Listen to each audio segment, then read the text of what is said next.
الحمد لله الذي أحيانا بحياته أحيانا بإحيائه والحمد لله الذي أعاننا على ذكره وأقامنا بالصلاة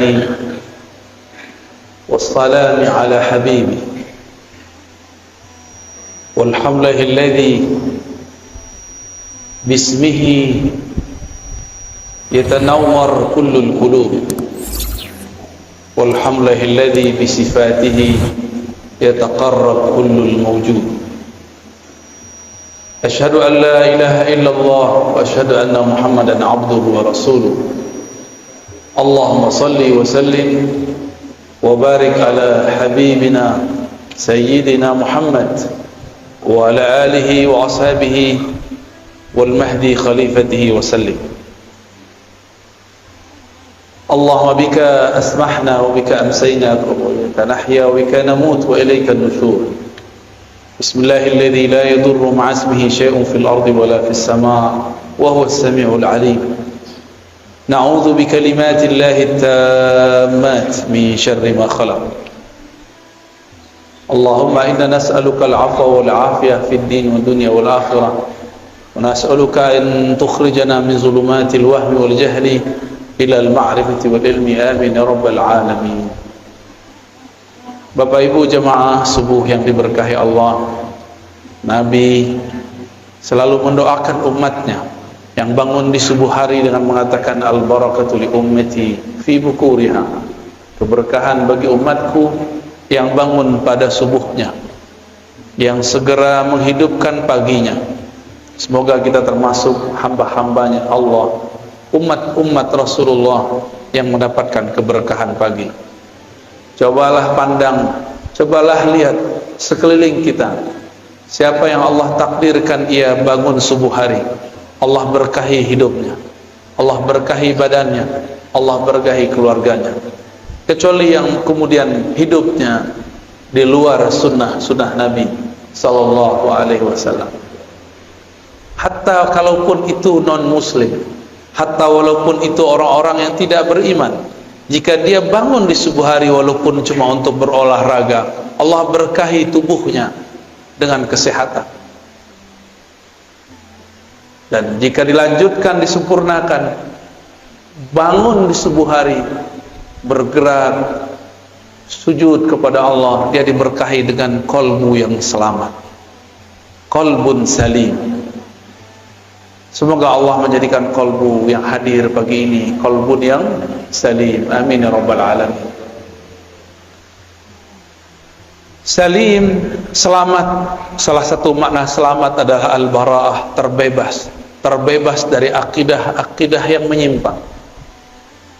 Materi kita pada pagi ini insyaallah tentang sesuatu yang membuat hati tenang insyaallah, mengenai akidah Ahlus Sunnati wal Jamaah. Suatu kali Nabi ditanya, wahai Rasulullah, siapakah kelompok yang selamat itu? Nabi mengalamkan sebelumnya, sataftariku ummati ala 73 firqah.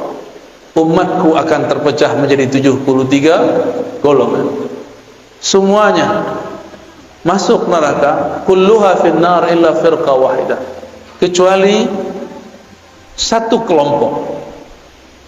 Man hiya ya Rasulullah? Nabi ditanya, siapakah mereka wahai Rasulullah? Nabi menjawab, ma ana alaihi wa ashabi, yaitu kelompok yang ana alaihi, aku menjadi imamnya, aku menjadi orang yang dia ikuti, wa ashabi, jika dia tidak bertemu aku, dia mengikuti sahabat-sahabatku.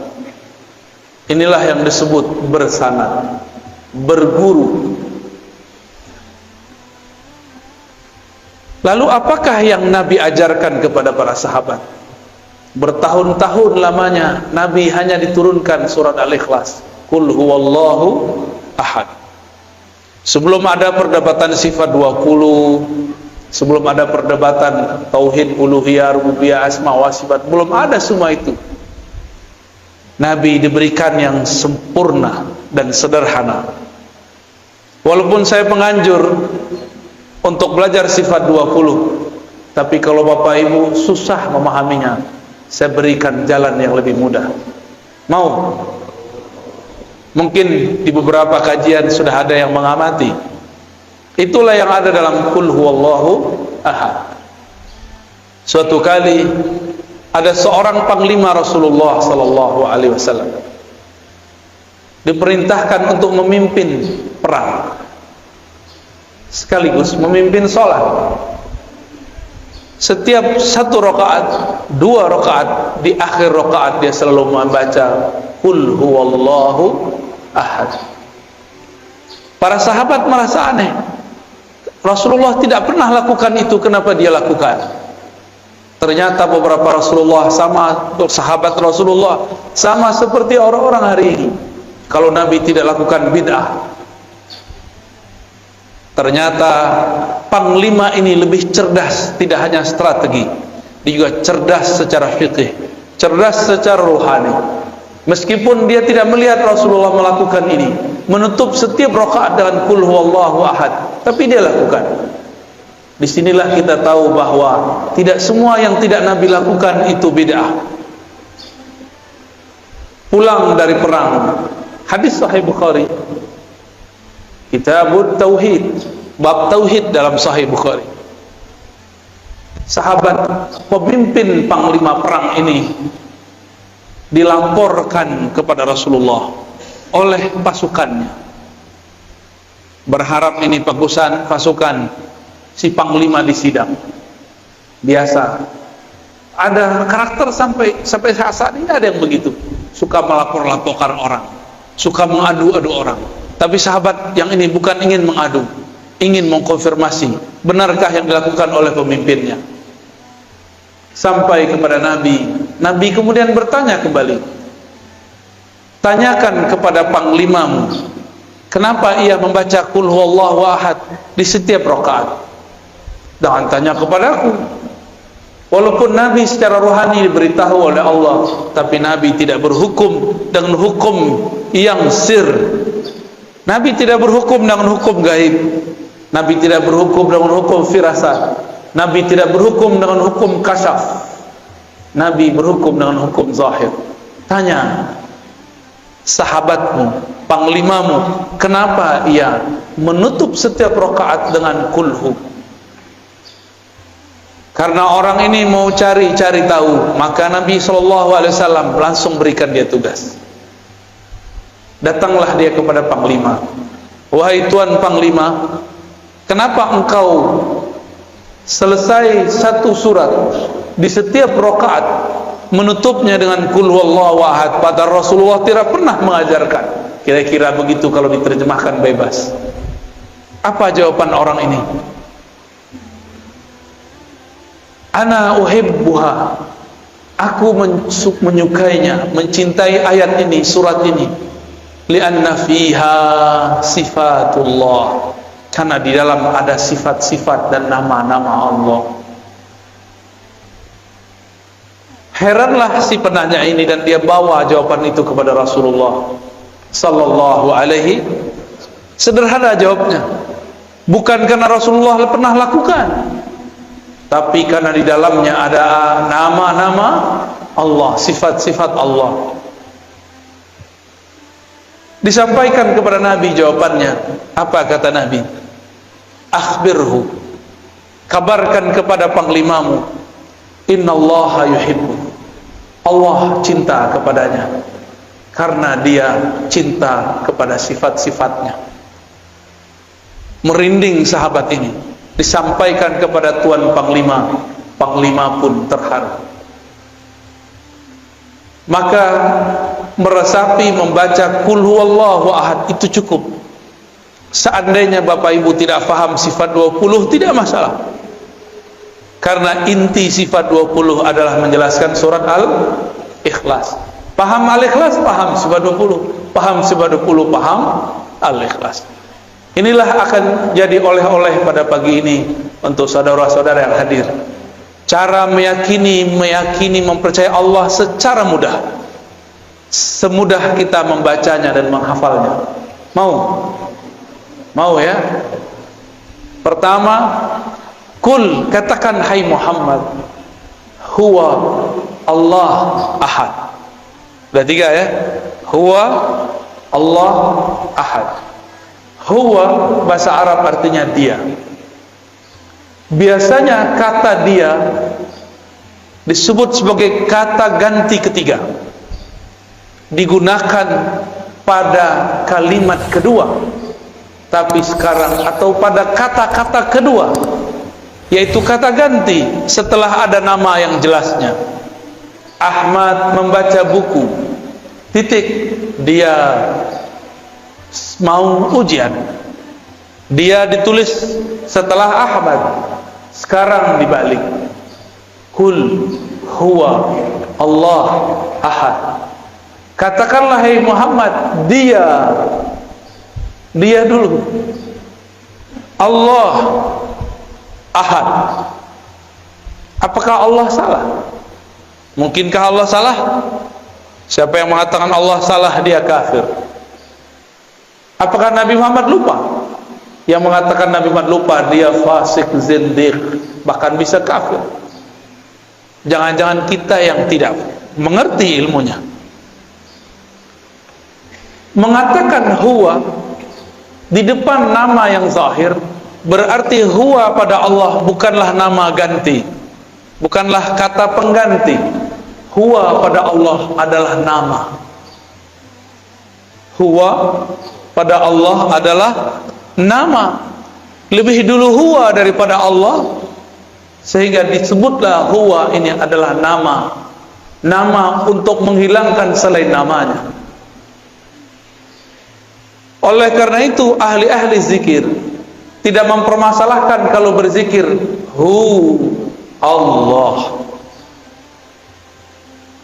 Allah itu lafaznya dari alif lam lam ha, akhirnya adalah hu. Hu berarti dia juga.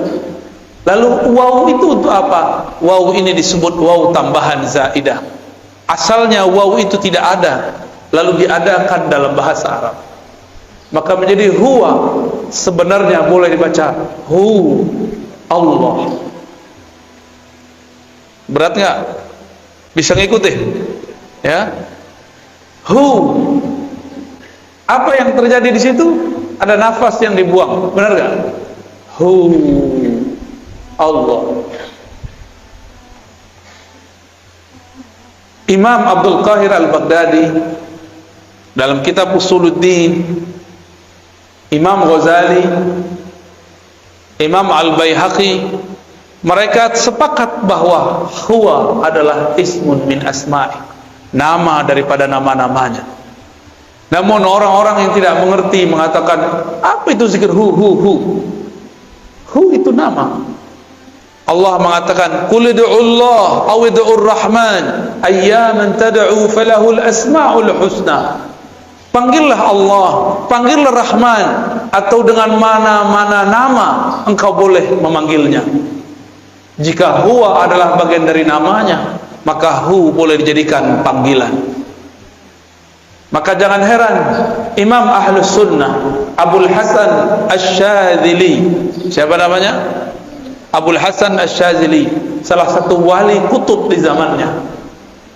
Dia berzikir dengan salah satu nama, Yahu, Yahu. Wahai yang menyebut dirinya dia, wahai yang menyebut dirinya dia.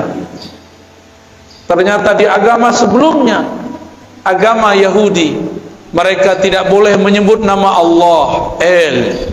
Mereka diperkenankan hanya menyebut nama Yahu, Yahweh. Sama. Yahweh bahasa Ibrani, Yahu bahasa Arab. Allah, Al itu bahasa Ibrani Suryani. El berarti Tuhan yang maha sempurna. Alif Lam berarti kesempurnaan. Jadi lafaz Allah itu sudah lafaz yang sangat umum dalam semua bahasa yang pernah ada.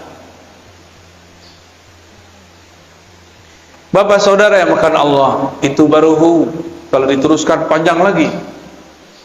Saya kalau sebut dia, apakah dia dapat dilihat oleh mata? Dia manusia. Dia huwa. Apakah dia dapat dilihat oleh mata? Tidak. Apakah bisa disentuh? Tidak. Maka huwa bermakna dia yang maha suci daripada sifat jismiyah, sifat kebendaan. Allah bukan benda. Benda itu ada benda kasar, ada benda halus. Meja ini benda kasar, Pak. Cahaya lampu, cahaya matahari itu benda halus dalam bahasa Arab. Jismun. Tiada benda kecuali bertempat. Allah huwa, bukanlah benda. Itulah maknanya. Jika Allah bukanlah benda, maka kita tidak perlu mentakwil istawa. Istawa alal arsy, istawa bersemayam di atas aras. Karena dia bukan benda, pastinya bukan menempati aras. Karena dia bukan benda, dia tidak memerlukan aras. Araslah yang memerlukan dia. Jika disebut yanzil, yanzilu Rabbuna, Rabb kita nuzul, turun. Karena dia bukan benda, turunnya bukan dari atas ke bawah. Disebut dalam Al-Quran, yadullah fawqa aydihim, tangannya di atas tangan mereka yang berbaiat. Karena dia bukan benda, maka tangannya bukan tangan ini, bukan juga tangan khayali, tapi hanya dia yang tahu maknanya. Inilah yang dikatakan oleh Imam Salafus Saleh, Imam Malik, Imam Syafi'i, Imam Ahmad, yang kemudian disalahartikan oleh sebagian kelompok. Apa kata imam-imam tersebut? Imam Syafi'i sebagaimana diriwayatkan oleh Imam Al-Baihaqi mengatakan, ala ma aradahu Allah wa rasuluh, istiwa, nuzul, yadun, tangan dan lain sebagainya, sesuai dengan yang Allah maksud, bukan yang engkau maksud. Apa maksud Allah? Ada yang tahu? Allah merahasiakannya, membayangkannya sama dengan membayangkan zatnya, dan itu adalah akidah yang batil. Ada orang bilang jangan bayangkan zat Allah, tapi dia membayangkan Allah duduk tanpa sengaja. Jangan bayangkan Allah, tapi dia tanpa sengaja membayangkan Allah turun dari aras ke bumi. Berarti dia main-main dengan kata bayang, membayangkan. Jika Allah itu bukan benda, bisakah dipikirkan? Nggak bisa dipikirkan. Dia hanya bisa dirasakan. Berat nggak? Baru pagi-pagi udah digoreng nih otaknya nih, tapi ruhnya seneng, Pak. Makanya nggak tidur kan? Padahal ngantuk tuh. Itu jiwanya senang sekali itu. Ini yang aku cari. Baru huwa Allah. Allah itu ada alif lam pada Allah. Itu artinya Sang Maha Sempurna, pemilik semua kesempurnaan. Sang Maha Indah, pemilik semua keindahan. Itu mana dari Allah. Dan orang kalau baca Allah, apa yang terjadi? Mulut itu buka nggak? Nafasnya keluar. Maka orang-orang yang sering baca ya Allah, bebannya akan hilang, bebannya akan ringan, karena Allah lepaskan dengan namanya. Tiadalah nama Allah masuk pada suatu kolbu, melainkan kolbunya lebih bercahaya dan berkualitas. Kolbunya menjadi berat, jika dihisap lebih berat dari langit dan bumi. Makanya kolbu-kolbu wali-wali Allah dipenuhi dengan namanya Allah. Nafasnya dipenuhi namanya Hu. Maka tiada lagi diri orang ini, dari nafas sudah ada Hu, dalam darahnya sudah ada Allah, lafaz Allah. Kalau demikian, maka syaitan tidak dapat mengganggunya. Meskipun tubuhnya bisa dikuasai, tapi kolbunya menjadi singgasana Allah Subhanahu wa ta'ala.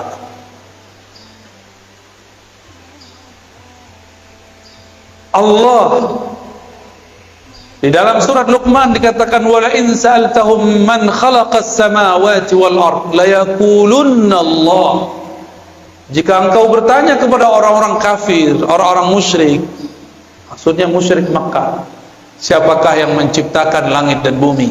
Mereka akan menjawab Allah. Berarti musyrik Mekah pun tahu bahwa pencipta langit dan bumi adalah Allah. Mereka sekedar tahu, tapi pengetahuannya tidak sempurna, maka dibatalkan di belakang. Qul alhamdulillah, katakanlah syukurlah kalau begitu. Bal aktsaruhum la ya'lamun. Tapi sebenarnya mereka enggak mengerti. Sayang, ayat ini untuk orang kafir dan musyrik, tapi oleh kawan kita sebelah digunakan untuk orang sesama muslim. Mereka mengatakan para sufi, para orang-orang Asy'ari sama akidahnya dengan orang musyrik, percaya Allah pencipta tapi tidak menyembahnya. Maka jangan heran nanti kelompok-kelompok ekstrim ini sekarang sudah mengatakan sufi agama baru. Mereka menuduh Asy'ari sebagai kelompok-kelompok yang sesat, menyesatkan. Mereka akan menyebut selain kelompok dia sesat, padahal mereka kelompok kecil tapi suaranya sangat berisik. Dulu pendiri-pendiri gerakan besar di dunia, pendiri Nahdlatul Ulama, Tarbiyah Islamiyah, Muhammadiyah di Indonesia, semuanya adalah orang yang berakidah Asy'ariyah, meyakini sifat 20. Pendiri Wasliyah, Al-Khairat, NW Nahdlatul Watan, Matali'ul Anwar, semuanya berakidah Asy'ariyah, Ahlus Sunnah wal, tiba-tiba mereka sekarang bilang Asy'ari bukan Ahlus Sunnah. Al-Azhar Ahlus Sunnah, Asy'ariyah, langsung ditulis. Ulama habaib di Yaman, Hadramaut, Al-Habib Umar, Al-Habib Al-Adni, semuanya berakidah Ahlus Sunnah Asy'ariyah. Guru saya Syekh Taufik Al-Buti punya ayah Muhammad Ramadan Al-Buti, Muhammad Sa'id Ramadan Al-Buti, akidahnya pun Ahlus Sunnah. Syekh Wahbah Zuhaili, ahli fikih abad ini yang baru saja wafat, beliau juga Ahlus Sunnah. Guru kami Syekh Badi Sayyid Al-Laham mengatakan jika ada orang mau buat mazhab zaman ini, Wahbah Zuhailah imamnya, tapi dia tidak mau buat mazhab baru. Tapi tiba-tiba datang sekelompok mengatakan Asy'ari bukan Ahlus Sunnah, tapi suaranya berisik, ya, seakan-akan dia lebih mengerti akidah Asy'ariyah daripada kita. Bahkan beberapa ustadz mereka sudah mulai terang-terangan di YouTube, di Facebook mengatakan Asy'ariyah firqatun dhallah, Asy'ari kelompok yang sesat. Di Malaysia sama, mereka sudah mulai muncul. Di India ada satu madrasah Duaiban, itu madrasah untuk kajian-kajian Ahlus Sunnah, kajian hadis. Jemaah tabligh, orang-orang yang mendirikannya berasal dari kajian-kajian yang ada di Duaiban dan beberapa madrasah-madrasah sekitar India, Pakistan. Mereka berakidah Asy'ariyah Maturidiyah. Datang Albani mengatakan tidak, kalian sufi baru, kelompok sesat. Di mana lagi? Di Turki ada Badi'uz Zaman Said Nursi. Beliau memegang 7 thariqah lebih kurang. Salah satu thariqah yang ia sebut dalam Masnawinya adalah thariqah An-Naqsyabandiyah. Zikirnya disebutkan zikir khafi. Said Nursi juga dianggap sesat oleh mereka karena Said Nursi berakidah Asy'ariyah Maturidiyah. Itu gerakan hampir satu zaman. Pendiri Jamaah Tabligh Maulana Ilyas Al-Kandahlawi, akidahnya Ahlus Sunnah. Di Mesir ada namanya Hasan Al-Banna, pendiri Ikhwanul Muslimin yang awal, bukan yang setelahnya. Dia Ahlus Sunnah, tapi yang setelahnya Syed Qutb sudah terpengaruh oleh kelompok takfiriyah. Maka saya selalu membedakan Ikhwan Muslimin Hasan Al-Banna dengan Ikhwan Muslimin Said Qutb. Jika ada di negeri ini orang mengikuti Ikhwan Muslimin, kita tanya, Anda mana? Anda ikut imam yang mana? Sebelum itu ada Syekh Muhammad Ali As-Sanusi di Afrika bagian utara. Dia seorang ahli hadis, mursyid tariqah Idrisiyah As-Sanusiyah, berakidah Asy'ariyah, bermazhab Maliki. Apalagi semuanya berakidah Asy'ari. Jika kita sebut akidah Asy'ari sesat.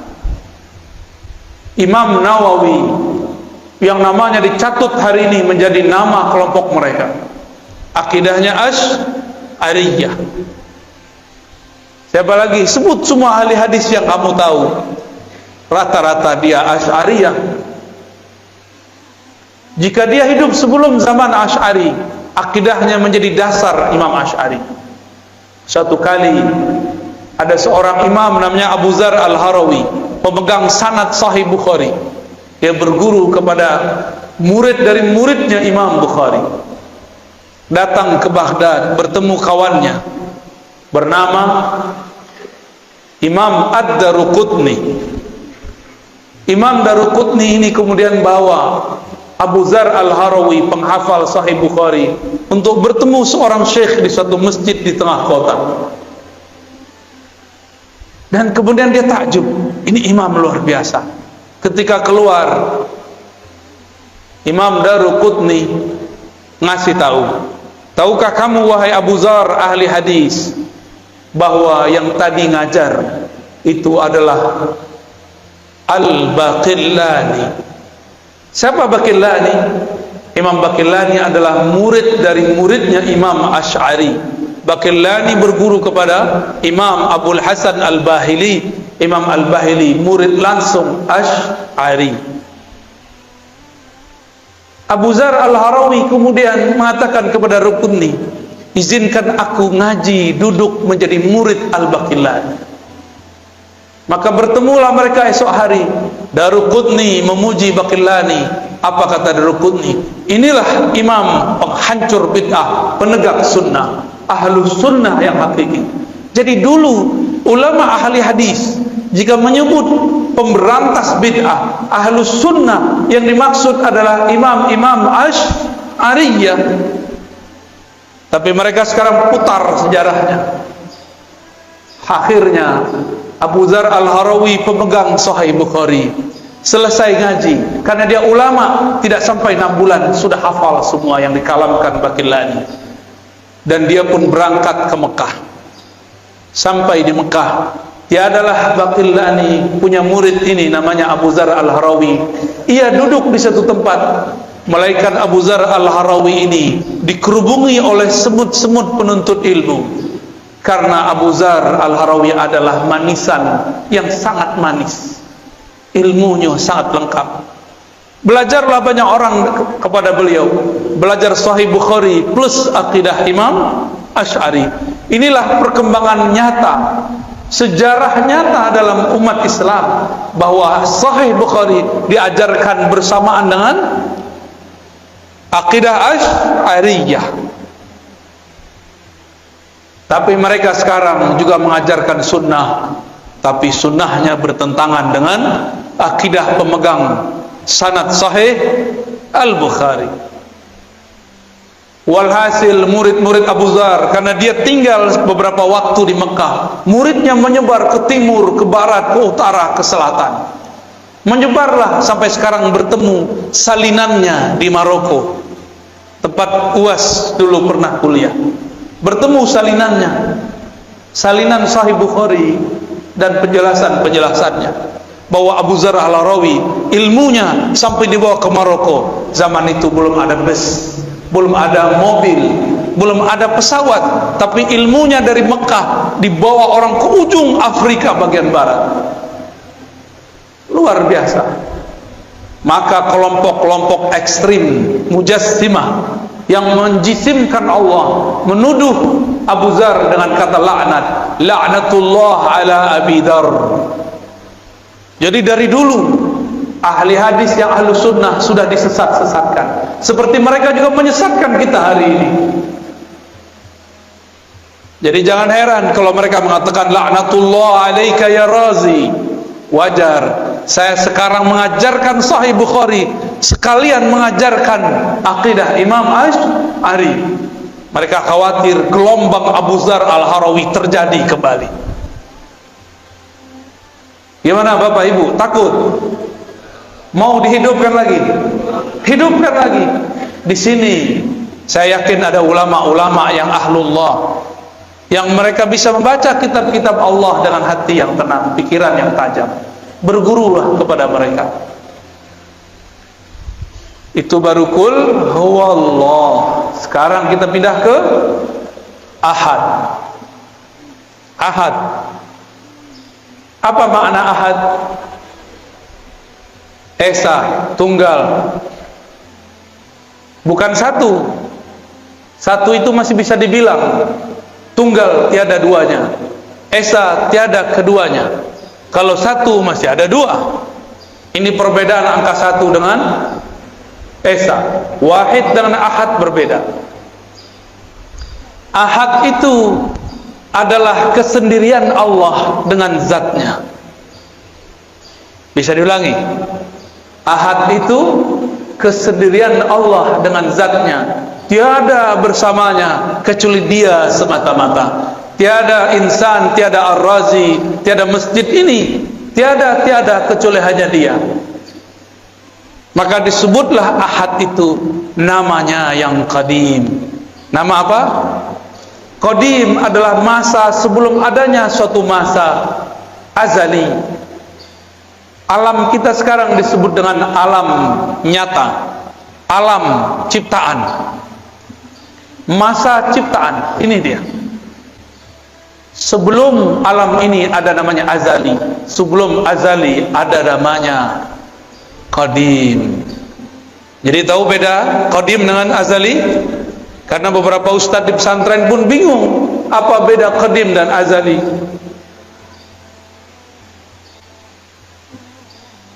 Allah itu qadim, sebutannya ahad, hanya Dia sendiri. Qadim berarti ma la yasbikuhu ahadun, ma la yasbikuhu adamun. Allah yang tidak pernah tidak ada. Tidak pernah tidak ada. Negatif kali negatif positif. Tidak berarti iya. Tidak pernah tidak ada berarti selalu ada. Negatif kali negatif positif. Itu makna dari qadim. Maka ahad adalah sifat Allah, sifat zatnya dan sifat salbiyahnya. Apa arti salbiyah? Sifat yang menafikan yang tidak pantas kepada Allah Subhanahu wa ta'ala. Tapi lebih tepat kita artikan yang pertama. Inilah sifat zatnya, Dia hanya sendiri. Inilah kalam dari Abu Dzar yang dia dapatkan dari riwayat-riwayat Imam Bukhari. Imam Bukhari dapat dari Abu Musa al-Asy'ari, kakek dari Imam Asy'ari.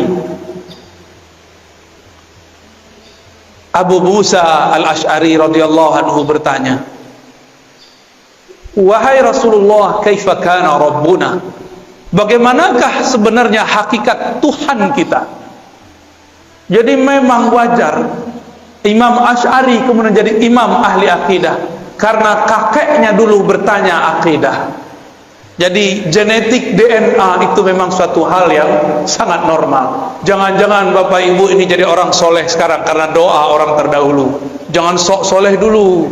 Jangan-jangan ini berkah dari mereka. Alhamdulillah. Doakan mereka. Maka kita selalu mengatakan Allahumma ighfir lana wa li abaina wa ummahatina. Ya Allah, ampunkan kami dan kakek-kakek kami, orang tua kami, nenek-nenek kami, ibu-ibu kami. Siapa tahu berkah doa mereka kita bisa bangun subuh pagi ini. Alhamdulillahi Rabbil Alamin. Abu Musa bertanya, mengagetkan tentunya. Tapi bagi Rasulullah girang. Kenapa? Ada sahabatnya yang bertanya yang canggih. Nabi jawab, Kana Allah wa la syai'a ma'ah. Itulah makna ahad. Kana Allah, Allah ada. Kana itu bentuk lain daripada kana kainan, kana maujudan. Dia ada. Disitulah muncul kata wujud, ada dalam hadis tapi tersirat. Yang mengerti ahli akidah, orang cuma ngerti bahasa Arab tidak faham. Maka ada orang mengatakan tidak ada wujud dalam Al-Quran. Betul, tapi secara makna ada. Itu maksud orang yang ngomong gini, cuma dipelintir oleh sebagian orang supaya mengadu umat dengan tokoh-tokohnya. Saya memang mengkritisi beliau, tapi saya juga mengkritisnya secara jujur. Haram mempelintir kata-kata kalau belum selesai kalimatnya. Kritiklah dia, tapi jangan mengkritiknya dengan berbohong atas namanya. Apa kata Nabi? Kana Allah wa la syai'a ma'ah. Dia ada, tiada satupun bersamanya. Dia ada, tiada Ahmad. Dia ada, tiada Muhammad. Dia ada, tiada alam. Dia tiada ada. Kita belum ada. Belum ada langit, belum ada bumi, belum ada arash, belum ada solat, belum ada zakat, belum ada doa, belum ada. Dia sudah menetapkan dalam ilmunya yang qadim bahwa pada saat ini, detik ini, tanggal ini, hari ini akan ada orang berkumpul bercerita tentangnya, tentang ahadiyahnya, betapa bahagianya Allah, tersenyum Allah melihat orang yang menikmati nama-namanya disebut. Paham tidak paham, dia ridho. Inilah yang dikatakan Nabi, jika engkau melewati suatu taman-taman surga, farta'u, petiklah. Apakah itu taman surga wahai Rasulullah? Majelis-majelis zikir. Zikir itu ada zikir menyebut namanya, ada zikir mempelajari sifat-sifatnya. Inilah kajian akidah dan tauhid. Bahkan lebih tinggi kajian menyebut sifatnya daripada hanya menyebut-nyebut namanya. Orang-orang yang mengerti sifat Allah, makamnya lebih tinggi di sisi Allah daripada orang yang hanya mengenal namanya. Seperti orang yang tahu nama seseorang tapi tidak tahu siapa yang punya nama. Bapak Ibu jamaah subuh di hari Jumat, hari Kamis, apa Jumat? Hari Jumat berkumpul dalam pagi ini dua keberkahan, barakatus sabah, barakatul Jumat. Keberkahan subuh, keberkahan Jumat. Jadi ahad, apa arti ahad? Esa, dia dengan kesendiriannya, tiada alam, tiada surga, tiada neraka, tiada ahad kecualilah ia saja, tiada Ahmad kecuali setelah dihapuskan. Baru kalau faham ahad, berarti Allah perlu kita nggak? Allah sekarang masih ahad nggak? Alam dicipta, Allah masih ahad nggak? Berarti Allah masih sendiri? Jadi hanya Allah yang boleh jomblo, antum nggak boleh jomblo. Allah itu maha jomblo, maha sendiri. Itulah tanda zat yang sempurna. Kenapa kita perlu menikah, perlu teman? Karena kita tidak sempurna. Allah tidak perlu semua itu karena dia maha sempurna. Itulah alif lam dalam lafaz Allah. Kenapa saya jatuh cinta? Karena saya tidak sempurna. Saya butuh objek yang dicintai dan butuh orang yang mencintai. Allah mencinta karena dia bukan benda, dia bukan hanya sifat, dia zat yang maha sempurna. Semua cinta darinya. Jika disebut dia mencintai seseorang, mencintai sekelompok, berarti Allah memberikan, memancarkan kesempurnaannya kepada orang itu. Bukan berarti Allah memerlukan orang itu. Itulah beda kata cinta pada Allah dengan cinta pada kita. Allah mengatakan innallaha yuhibbut tawwabin. Allah mencintai orang-orang yang taubat berkali-kali. Artinya Allah akan memantulkan kesempurnaan ampunannya pada orang yang bertobat. Ini disebut dengan tauhid ahadiyah. Apa namanya? Disebut juga dengan sifat qadimiyah. Tauhidnya tauhid ahadiyah, sifatnya sifat qadimiyah. Selamat pusing. Kok banyak istilah? Ini saya udah kurangin istilahnya, udah didiskon. Ya, udah didiskon nih Bapak Ibu ini. Udah ruksoh, ya. Yaudahlah, kalau nggak hafal istilah, cukup katakan ahad, hanya dia. Itulah yang kita baca ba'da salat. La ilaha illallah wahdahu la syarikalah. Lahul mulku wa lahul hamdu yuhyi wa yumiit. Wa huwa ala kulli syai'in qadir. Tiada yang berhak disembah kecuali Allah. Wahdahu la syarikalah. Dialah satu-satunya, tiada sesuatu di sampingnya. Tiada sesuatu yang berserikat dengannya. Apa maknanya? Allah kirim Jibril bukan berarti ia butuh Jibril. Jibril yang perlu dikhidmahkan oleh Allah. Allah kirim Mikail untuk mengantarkan rezeki. Bukan Mikail membantu Allah, justru Mikail terbantu karena berkhidmah kepada wali-wali Allah. Mikail membantu Allah atau membantu kekasih Allah? Membantu hamba Allah. Ya, Mikail tugasnya mengantarkan rezeki. Benar. Untuk Allah atau untuk hamba Allah? Jadi Allah perlu Mikail atau Mikail perlu Allah? Mikail perlu Allah. Maka jika disebut istawa al-ars, dia bersemayam di atas aras, bukanlah ia memerlukan aras, justru araslah yang memerlukannya. Kalau bahas aras itu ilmunya ilmu mi'raj. Semoga nanti ada ustadz yang menjelaskan tentang hakikat mi'raj di sini, maka akan faham apa makna aras. Aras bukan tempat tinggal, bukan tempat ia berada, karena dia sudah ada sebelum aras. Jika dia ada di atas aras, berarti sudah ada dualisme, satu dia, satu aras. Berarti syirik, batal ahadiyahnya. Ahadiyah ini nama lainnya tauhid uluhiyah. Maka tauhid uluhiyahnya kita berbeda dengan uluhiyah yang sebelah. Paham? Mereka tauhid uluhiyahnya Allah bersama aras. Allah di atas aras, berada di atas. Kita tidak. Karena sesuai hadis Bukhari, Nabi lebih faham daripada ente. Nabi ngomong, kana Allah wala syai'a ma'ah. Allah ada, aras belum ada. Maka sekarang dia tetap sendiri karena dia sempurna, tidak berubah-ubah. Apa ciri-ciri sesuatu yang sempurna? Dia tidak berubah. Apa ciri-ciri sesuatu yang akan sirna? Dia berubah. Bapak dulu lahir udah ada uban, Pak? Belum, Pak ya? Maaf Pak ya, aneh tanya Pak ya. Lahir udah ada uban belum? Belum. Sekarang ada uban. Berubah nggak? Dulu lahir segede ini nggak? Sebesar ini nggak? Lahir sebesar ini, rojol, emaknya langsung mati. Kenapa? Anaknya lebih gede dari emaknya. Mungkin pecah perut emaknya kali ya. Wah, nggak mungkin. Kita lahir kecil, jadi balita, jadi anak-anak, jadi remaja, jadi dewasa, tahu-tahu sudah beruban, Pak. Saya sudah ada uban. Untungnya jenggotnya belum beruban, jadi belum ketahuan tuanya. Cuma sok-sok tua.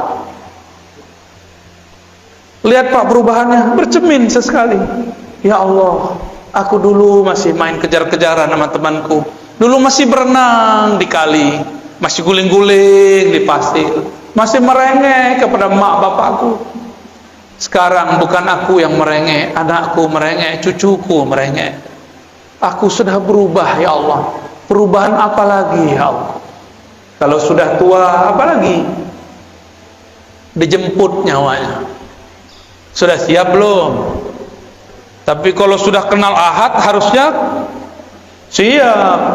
Walaupun amal belum banyak, cukup katakan, ya Allah, modalku satu, Qul huwallahu ahad. Selamat, Pak. Jadi nanti kalau mau bangun tidur, bangun dari alam kubur, katakan huwallahu ahad, huwallahu ahad. Malaikat bingung mau hisab. Ini orang udah sakar, udah mabuk berallah, bertuhan. Udahlah, biarin tidur aja lah. Temennya Allah, ahlullah, aulia Allah. Maka biasakan sebelum tidur baca qul huwallahu ahad. Biasakan bangun tidur baca Allahu ahad. Biar bangun tidur itu, kalau bangunnya nanti bukan di bumi ini, tapi bangunnya di alam barzakh, malaikat penunggu di alam barzakh hormat kepada kita. Wow, ada panglima, ada jenderal wali-wali Allah masuk ke tempat kita. Ayo kita sambut. Mau tidur wajib baca qul, bangun baca Allah ahad, Allah ahad, baru baca doa. Ya, Bapak nggak percaya, nanti protes kalau udah meninggal ya. Gimana coba protesnya? Bisa Pak, datangin saya lewat mimpi. Kalau diizinin, tapi biasanya nggak diizinin Pak. Cukup kata malaikat. Malaikat mau nanya, man rabbuka? Kita udah bilang Allah ahad, Allah ahad, Allah ahad, Allah ahad. Bingung malaikat mau nanya, ilmunya lebih tinggi dariku, kata malaikat. Mungkar nakir itu tugasnya cuma mengatakan man rabbuk, man nabiyuk, siapa Rabbmu, siapa nabimu. Dua aja tugasnya. Tapi sebelum itu lamanya bukan main. Antara dia dimatikan dan dia dikuburkan, dari dikuburkan sampai ditanya man rabbuka, lamanya bukan main. Gak bisa langsung ketemu Allah Pak. Enak amat langsung ketemu Allah. Kalau gitu saya mau mati langsung aja ya. Gak mudah. Kecuali wali. Wali itu diizinkan. Bapak Ibu yang dimuliakan Allah, itulah tauhid ahadiyah. Tauhid apa? Gampang ya. Dalam ahadiyah terhimpun sifat zatiyah, nafsiyah, dan sifat salbiyah. Allahus samad, ini yang terakhir ya. Tapi sebenarnya kalau diterusin masih banyak tuh, ada 3 ayat lagi ya. Allahus samad, Allah lah tempat semua makhluk bergantung. As-samad inilah sifat ma'ani, disebut tauhid samadiyah. Itulah yang disebut ilmun hayat sama basar ya. Kalam, qadir, yani kudrah, iradah, itu dia di samad. Allahus samad artinya semua dari kita, bahkan satu helai di tubuh kita memerlukan campur tangannya. Yang menumbuhkan rambut Allah atau kita? Yang mengedipkan mata kita apa Allah? Yang mendenyutkan jantung Allah apa kita? Beneran? Coba kedipin matanya. Ting. Tuh, nggak kedip. Kedipin matanya, Pak. Bisa? Tuh, jadi kaku kan? Selama ini antum sadar atau tidak mata berkedip? Nggak sadar kan? Itu yang sadar Allah. Jadi kita udah lupa sama mata kita, Allah nggak lupa untuk menggerakkan mata kita. Coba tanya dokter, kalau mata nggak kedip gimana? Rusak mata kita. Ingat nggak Pak, jantungnya denyut, berdetak? Nggak ingat. Kita nggak sempet hatta tanya tuh dokter, Pak dokter, Bu dokter, kamu ngurus jantungmu nggak? Bilang ke jantungmu, tung, berdenyut yang biasa dong. Pas ketemu kekasih, dia deg-degan, duh. Kita ngomong ke jantung, tung, yang tenang, tung. Gak bisa, dia bergerak terus. Karena bukan kitalah yang mendenyutkan satu denyutan dalam jantung, Allah subhanahu. Maka kita nggak sadar alam yang dalam tubuh ini bergerak. Apakah Bapak Ibu yang mengalirkan darah ke ujung jari, darah ke ujung rambut, ujung kepala Ya, rambut kita kan tumbuh di kepala itu ada darah pastinya. Jika dia tersumbat jadilah uban. Jadi itu udah alarm itu, Pak. Bukan nakut-nakutin, Pak, emang ini menakutkan ya. Selamat ketakutan. Allahus Samad. Jangankan alam semesta ini, tubuh yang kecil ini 100% semua adalah pancaran dari Samadnya. Maka kita ini tiada hidup kecuali karena Allahus Samad. Dalam As-Samad itu adalah berkata kun. Jika dia berkehendak, dia berkata kun. Dua sifat ini, ahadiyah, samadiyah, itu gabungan jadi sifat 20. Gampang toh? Tuh khatam langsung sifat 20. Cuma detailnya belum. Mahal itu, Pak. Mahalnya tidak dapat dibeli, tapi karena sayang dikasih jual. Alhamdulillah rabbil alamin.